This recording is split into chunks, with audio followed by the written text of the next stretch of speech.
बोले कैसे करूं तेरी सेवा, बोले कैसे करूं तेरी सेवा। शिव कथा कर रहे। सब ब्रह्मा जी के पास में जाकर खड़े हुए। ब्रह्मा जी उन सबको लेकर भगवान विष्णु के पास पहुंच गए, भगवान नारायण के पास। और भगवान नारायण के पास में जाकर निवेदन करा, प्रभु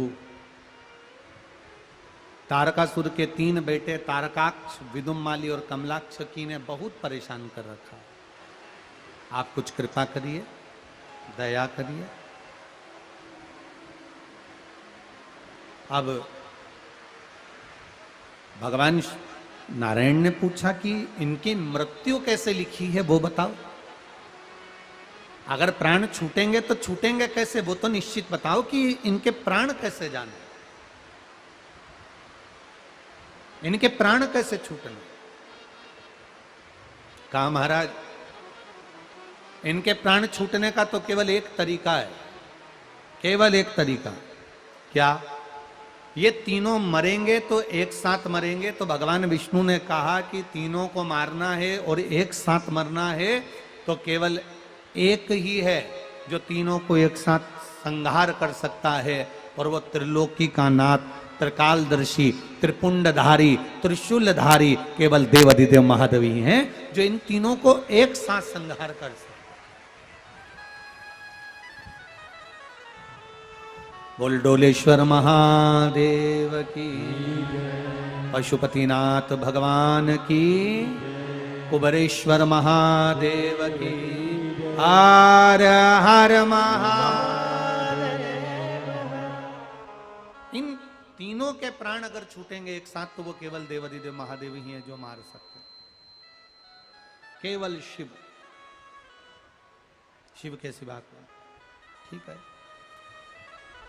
अब ब्रह्मा जी, भगवान विष्णु, इंद्रदेव, गरुण देव, वरुण देव, सारे देवता सब एक साथ मिलकर सबकी सब तुरंत भगवान शिव के पास चल दिए। देवाधिदेव महादेव से जाकर प्रार्थना करी, निवेदन करा। भगवान शंकर से जाकर निवेदन किया, प्रभु कृपा करिए, ये तारकासुर के 3 बेटे हैं, तारकाक्ष, विदुमाली और कमलाक्ष की, ये तीनों बड़ा उपद्रव मचाए हुए हैं। आप कृपा करोगे तो इनके प्राण छूट सकते हैं। शिवजी ने पूछा, इन तीनों को मारना कोई सरल तो है नहीं। एक को अगर मारना हो तो सरल है कि एक को मारना पड़ता। यहाँ तो तीनों एक जगह पर एकत्रित होंगे, तीनों एक जगह इकट्ठे होंगे, तब इनके प्राण छूटेंगे। और एक रहता है कहीं, एक रहता है कहीं। अब जरा विचार करो, एक दक्षिण में रहे, एक पूरब में रहे और एक पश्चिम में रहे, तो इन तीनों को इकट्ठा करना भारी है। इन तीनों को एकत्रित भी तो करना पड़ेगा, और तीनों एकत्रित होंगे तब तो मरेंगे ना।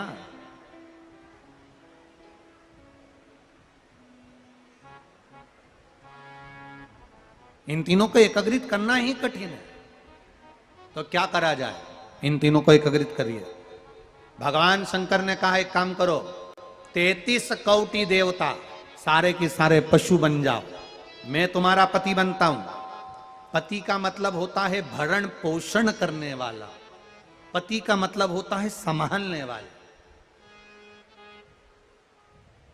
पति का मतलब होता है तुम्हें साधने वाला, पति का मतलब होता है तुम्हारी रक्षा करने वाला।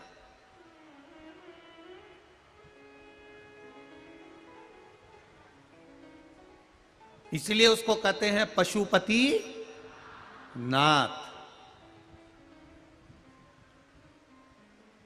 विश्वनाथ, द्वारकानाथ, पशुपतिनाथ, बद्रीनाथ, केदारनाथ, सोमनाथ, ये नाथ जो संबोधन है ना, ये जो अनाथ होता है उसके लिए नाथ है। और अनाथ से मतलब क्या है? संसार में जब मनुष्य जन्म लेता है ना, जब माँ के गर्भ में जो बच्चा आता है ना, उसको ये नहीं मालूम रहता कि मेरा कौन है। माता के गर्भ से जन्म लेने वाले बच्चे को यह नहीं मालूम कि मेरा माता कौन है, पिता कौन है, मेरा बंधु कौन, मेरा सखा कौन, मेरे रिश्तेदार कौन, मेरे नातेदार कौन, मेरे कुटुंबी कौन, ये जन्म लेने वाले बच्चे को ज्ञात नहीं है।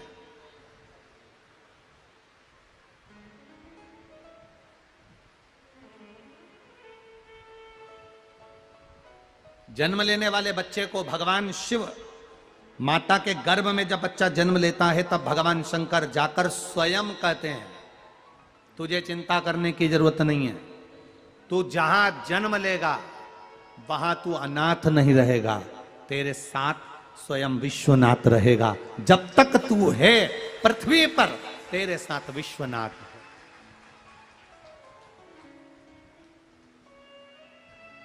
हमें लगता है कि हम अकेले हैं, कोई चले गया हम अकेले रह गए। ना ना ना ना, अकेले। एक नीम के पेड़ पर बहुत सारे कौवे बैठे थे। एक मैना आ गई, शाम का समय था, रात्रि हो रही थी। नीम का पेड़, बहुत सारे कौवे बैठे थे तो मैना भी आकर बैठ गई। कौवे ने कहा ए मैना चलो उठ यहां से, यहां कौवे बैठे हैं, कौवों की जगह है, तू नहीं बैठ सकती, उठ। मैना कहने लगी रात हो रही है, मैं अपना घर भूल गई हूं, मैं अपना वृक्ष भूल गई हूं। कौवे कहते हैं ये हमारा पेड़ है, ये हमारा वृक्ष है, चल उठ यहां से, चल जा यहां से, उठ। मैना कहती है रात भर में कुछ घटेगा थोड़ी ना, रात भर में कुछ घटेगा क्या? आप लोगों ने पानी आया, थोड़ा थोड़ा सब सरक गए, सबको बिठा लिया, तुम्हारा कुछ गया क्या? अभी सब चले जाएंगे, पंडाल खाली हो जाएगा, आराम से बैठे रहना, उसमें क्या दिक्कत?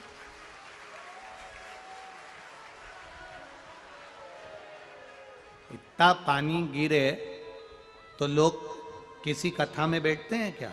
सब अपना अपना छाता लेके अपने अपने घर चले जाते हैं। इतना कीचड़ पानी में कौन बैठे? पर सबको मालूम है कि मौसम गड़बड़ हो रहा है, पानी भी आएगा, कीचड़ भी पड़ेगा। इतने समझदार लोग हैं कि छाता भी लेके आए, छाते भी साथ में लाए। और एक तो रोज आता है और बड़ा सारा पीला छाता लेके आता, वो उधर होगा साइड में,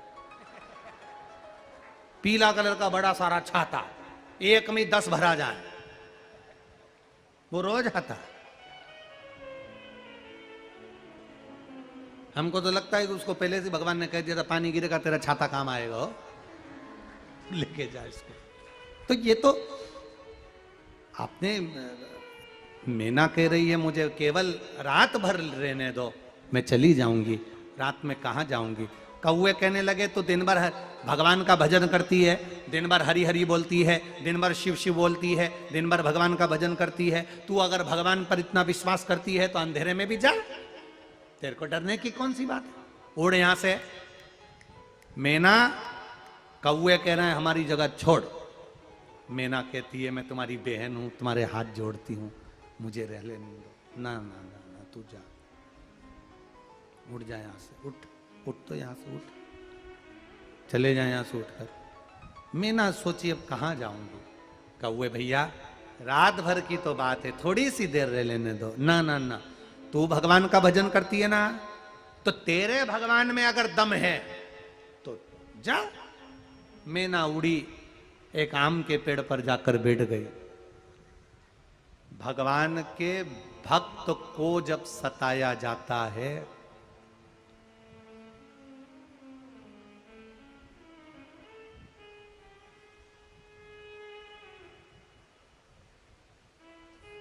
महाकाल के भक्त को जब सताया जाता है तब उसका हिसाब लेने के लिए स्वयं महाकाल आ जाता है। महाकाल के भक्त को जब जब सताया जाता है उसका हिसाब करने के लिए मेरा महाकाल आ जाता है। मैना उड़ गई, चली गई, आम के पेड़ पर बैठ गई। रात्रि हुई, जैसे जैसे रात होने लगी वैसे वैसे मौसम बदलने लगा, हवा चलने लगी, आंधी चलने लगी, तूफान चलने लगा, पानी गिरने लगा, पानी गिरते गिरते ओले गिरने लगे, कौवे भागने लगे, कौवे भागे, ओले गिर रहे थे, पंख पर लगे, कुछ मर गए, कुछ घायल हो गए, कुछ जमीन पर पड़ गए। सुबह हो गई,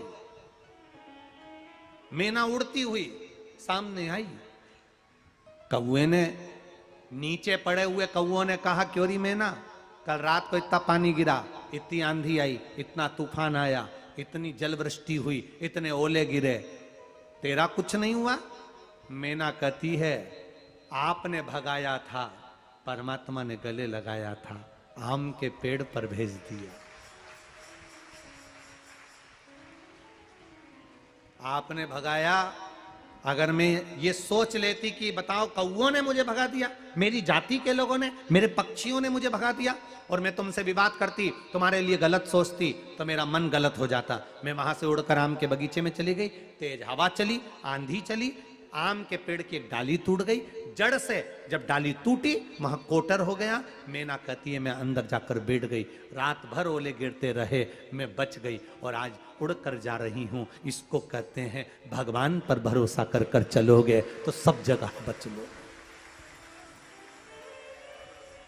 ईश्वर पर अगर भरोसा है, शंकर पर अगर भरोसा है, मेरे राम पर अगर भरोसा है, मेरे कृष्ण पर अगर भरोसा है, मेरे नारायण पर अगर भरोसा है, भगवान पर अगर भरोसा कर कर चल रहे हो, तो कितनी भी आंधी तूफान जल कुछ भी आए वो बचा लेता है।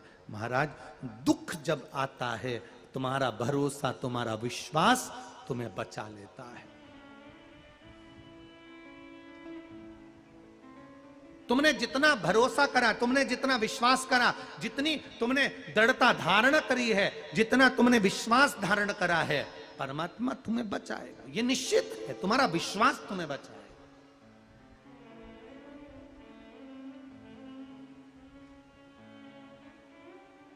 कहे लोग, कई लोग कहते हैं हमें बहुत आड़ा टेढ़ा बोलते हैं गुरुजी, गुरुजी लोग हमें अपशब्द कहते हैं, गुरुजी लोग हमें ताना देते हैं, गुरुजी हमें लोग आड़ा टेढ़ा बोलते हैं। कोई कहता है शंकर जी पे चढ़ा हुआ जल नहीं पीना चाहिए, कोई कहता है शंकर जी पे बेलपत्र मत चढ़ाया करो, कोई कहता है शंकर जी पे बेलपत्र चढ़ाया करो, कोई कहता है शिव मंदिर मत जाया करो, कोई कहता है शंकर जी पे जल मत चढ़ाया करो, कोई कहता है शंकर जी पे चढ़ा हुआ जल मत पिया करो, कोई कुछ कहता है, कोई कुछ कहता है, कोई कुछ कहता है। हम किसकी सुने? शिव महापुराण की कथा कहती है, इस दिल की सुनना, अपने मन की सुनना, जो तुमको अच्छा लगे वैसा भजन करना और अपनी जिंदगी को जीना। जिसने दिल की सुनी, ये पत्रों ना है, इतने सारे पत्रों में कितना कितना पत्रों में वर्णन किया, जरा देखिए। एक गौरी शंकर वीरगंज से हैं, गौरी शंकर साहा, वीरगंज नेपाल। कहीं बैठे हो तो हाथ हिलाइएगा। आप ही हैं, दोनों हाथ हिला दो ऐसा। गौरी शंकर जी, गौरी शंकर साहा, वीरगंज नेपाल से है। मेरा मोबाइल नंबर ये है। मैं बाबा का क्या वर्णन करूं गुरुदेव। 14 वर्ष की उम्र से लेकर 54 वर्ष की उम्र तक मेरे घुटनों में तकलीफ रही। सारा डॉक्टरों का इलाज करवाया, सब कुछ करवाया, पर घुटने सही नहीं हुए। आपने एक बार कथा में कह दिया था गुरुदेव कि शिवरात्रि के दिन रात्रि को 12 बजे शंकर जी पर चढ़ी हुई एक बेलपत्र शिखर का दर्शन कर कर खा लेना चाहिए। मैंने बस वही शिव की कथा पर विश्वास कर कर उस बेलपत्र को शंकर जी के मंदिर का शिखर देखकर शिवरात्रि के दिन रात्रि को 12 बजे खा ली। बाबा, गुरुजी क्या वर्णन करूं, बाबा की कृपा से अब मेरे घुटने एकदम ठीक हैं। आज मेरी 64 वर्ष की आयु है, मुझे तकलीफ रत्ती भर की नहीं, और बाबा ने मुझे संभाल लिया है। ये शिव तत्व है। अब ठीक है। श्री शिवाय नमस्तुभ्यम। बैठिए। शिव तत्व को जिसने जाना, एक पत्र और आया।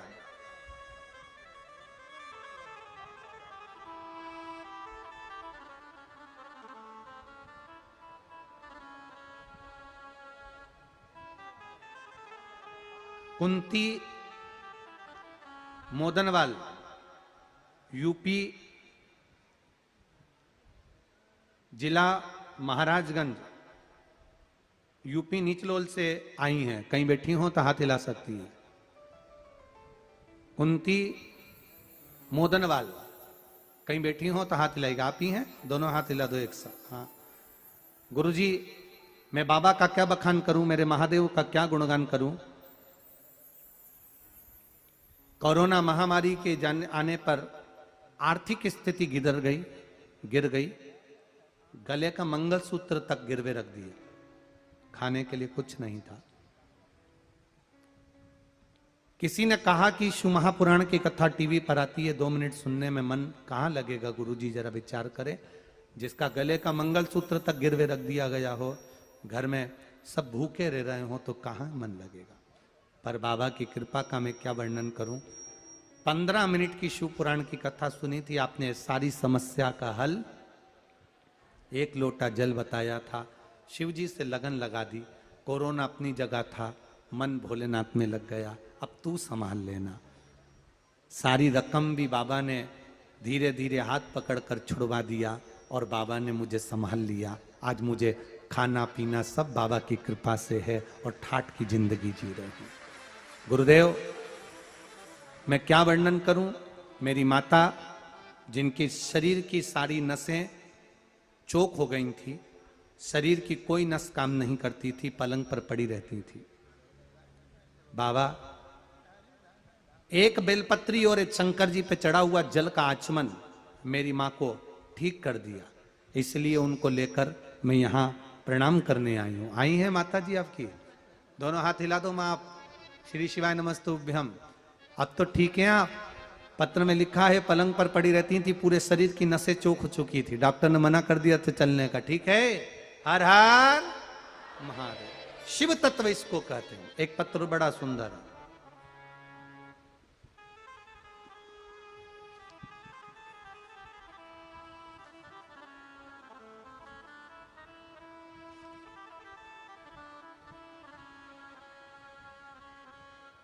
नीलम देवी पश्चिम चंपारण से आई हैं, कहीं बैठी हो तो हाथ हिला सकती हैं। नीलम देवी पश्चिम चंपारण से आई हैं, दोनों हाथ हिला सकती हैं कहीं बैठी हो तो। 17 वर्ष के बाद संतान की प्राप्ति हुई है। नीलम देवी चंपारण से आई हैं, जिनकी देवरानी के घर में संतान नहीं थी। डॉक्टरों ने हाथ ऊंचे कर दिए थे, पर बाबा की कृपा से 15 मई को बाबा ने ऐसी कृपा कर दी है, और यही 15 मई 2023 को बाबा की कृपा से संतान की प्राप्ति हुई है। मैं अपनी देवरानी की तरफ से बाबा को यहाँ प्रणाम करने के लिए आई हूँ। 17 वर्ष के बाद बाबा दिए।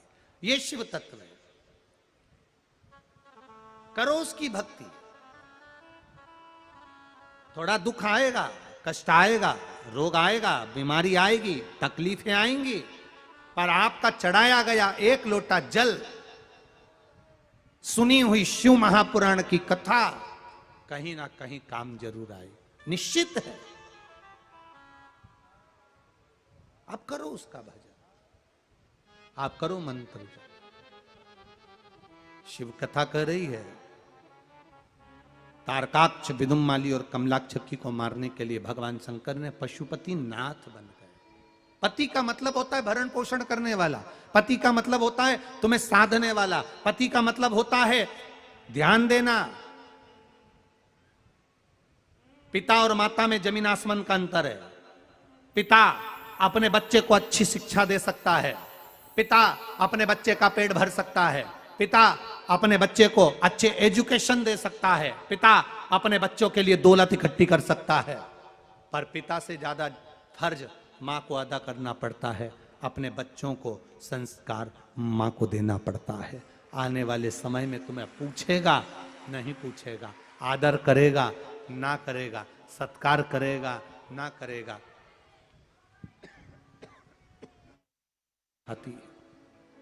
ये मां सिखाती है।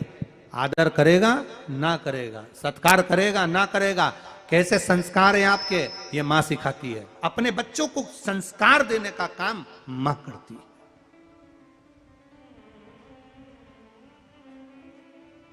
मां को बहुत बड़ा फर्ज अदा करना पड़ता है, बहुत बड़ा।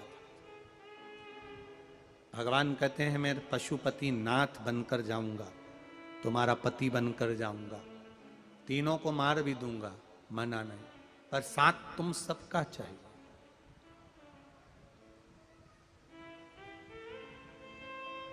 चार बेल एक साथ रहते थे, जंगल से शेर आता था, चारों बेल एक साथ लड़ते थे, शेर भाग जाता था।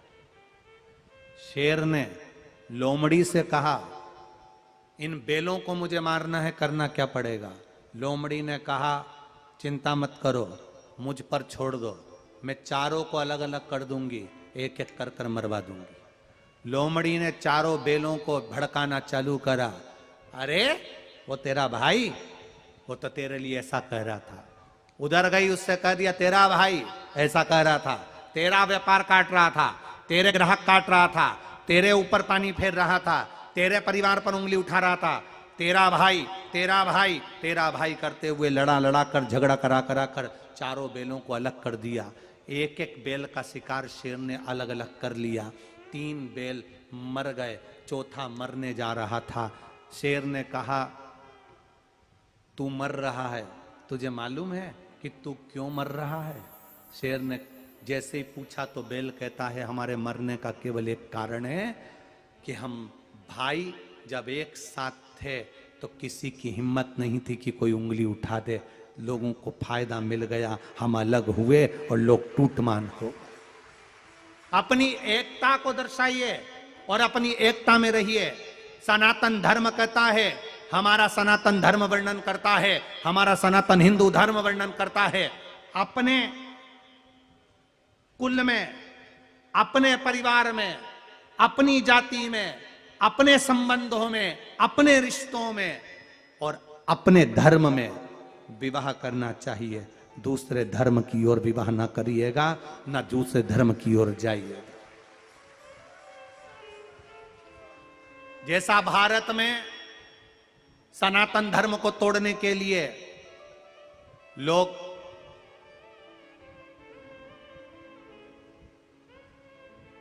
दूसरे धर्म में अपनी ओर आसक्त कर रहे हैं, अब अभी तक नेपाल देश में दूसरे धर्म के लोग हावी नहीं हो रहे थे, दूसरे धर्म के लोग आपके ऊपर हावी नहीं हो रहे थे। अब नेपाल देश में भी धीरे धीरे दूसरे धर्म के लोग हिंदू धर्म, सनातन धर्म को तोड़ने के लिए हावी होने लगे और उनको खींचकर अपने धर्म की ओर मिलाने लगे। सावधानी आपको चाहिए। अपने बच्चों को वो संस्कार दीजिए कि अपने धर्म में विवाह करें, अपने धर्म में रहें, अपने धर्म को माने, दूसरे धर्म की ओर आसक्त ना हो, दूसरे धर्म की ओर आसक्त ना हो। शिव जी कह रहे मैं पशुपति बन जाऊं, मार दूंगा इनको। गए मेरे भोलेनाथ मारने के लिए, तारकाक्ष विदुमाली कमलाक्षकी को मारने लगे तो कमलाक्षकी ने पीछे से फरसा उठाकर शंकर भगवान जो पशु बनकर गए थे उनका सिर काट दिया। धड़ केदारनाथ जी में गिर गया। शीश डोलेश्वर महादेव, पशुपतिनाथ के रूप में डोलेश्वर महादेव में आकर गिर गया। शीश डोलेश्वर महादेव के रूप में आकर गिरा। कभी एकांत में जाकर डोलेश्वर महादेव का दर्शन करना। शंकर भगवान जो पशु का रूप धारण करे थे, उनका जो शीश था, उनका जो चेहरा था, जब धड़ नीचे गिरा तो शीश वहां जाकर गिरा। एक पशु का जो चेहरा होता है, उसके जो नेत्र होते हैं, उसका जो मुख होता है, उसका जो स्वरूप होता है, कभी एकांत में डोलेश्वर महादेव का दर्शन करना। महादेव जो पशु का रूप रख कर गए थे, धड़ जो केदारनाथ में रहा और शीश जो डोलेश्वर महादेव में रहा, आपको उस पशु के शीश जैसा भगवान का डोलेश्वर महादेव का पूरे शीश का दर्शन हो जाएगा। ब्राह्मण देवता से कहोगे तो वो बता भी देंगे आप।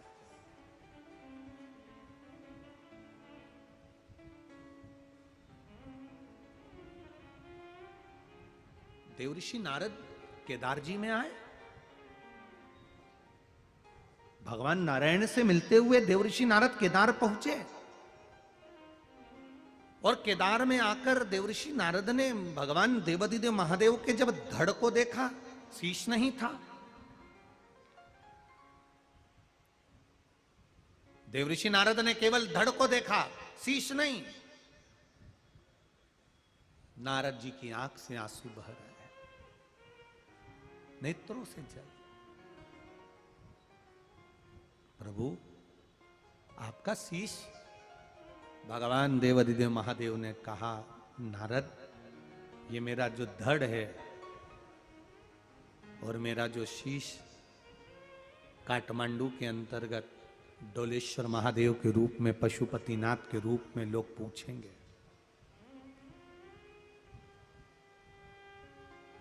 वो कोई साधारण नहीं है। भूलवश भी, मान लो भूलवश, कोई भूल से भी यदि एक बार मेरे धड़ का दर्शन नहीं कर पाया और मात्र मेरे शीश का दर्शन डोलेश्वर महादेव के रूप में, जो पशुपतिनाथ के रूप में विराजमान है, उसका मात्र दर्शन कर ले, एक शमी की पत्ती या एक बेलपत्र केदारेश्वर के नाम को लेकर डोलेश्वर पर समर्पित कर देता है, उसकी मनवांछित फल की प्राप्ति उसको हो जाती है। नाम केदारेश्वर का बोलकर डोलेश्वर पर एक शमी की पत्ती, एक बेलपत्र कोई भूल वश भी समर्पित कर दे तो उसकी मनवांछित फल की कामना पूर्ण हो जाती है।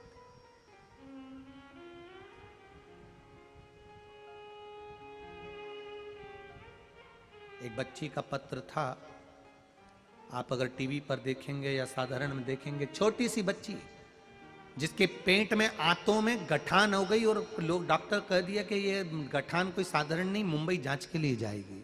छोटी सी बच्ची, जरा सी बच्ची है। उसका फोटो आप लोग आस्था चैनल के माध्यम से भी देख रहे होंगे। उसके शरीर पर उस बच्ची का फोटो देखो पहले तो, जो हॉस्पिटल में पड़ी, उसके पेट में जो टांके लगे हैं वो देखिए। जिसने पत्र लिखा है,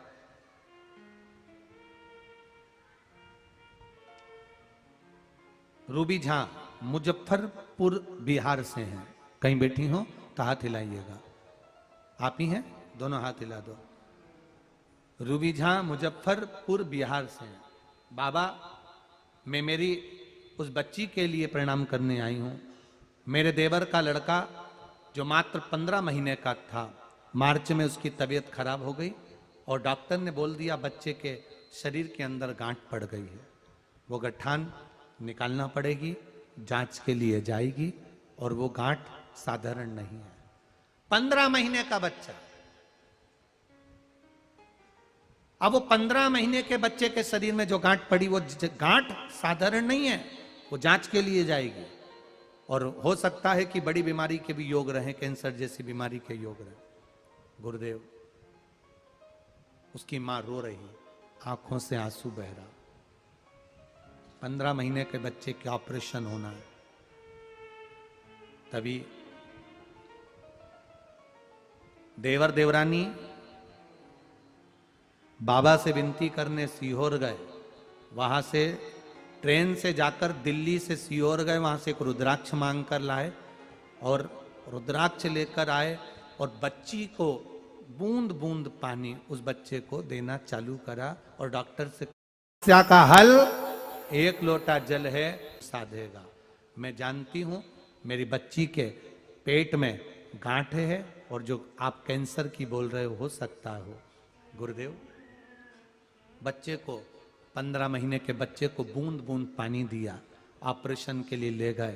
पेट फाड़ा गया, जिसका फोटो लगाया गया। जब पेट फाड़ा, शरीर में एक भी गांठ नहीं थी, सारी गांठ समाप्त हो चुकी।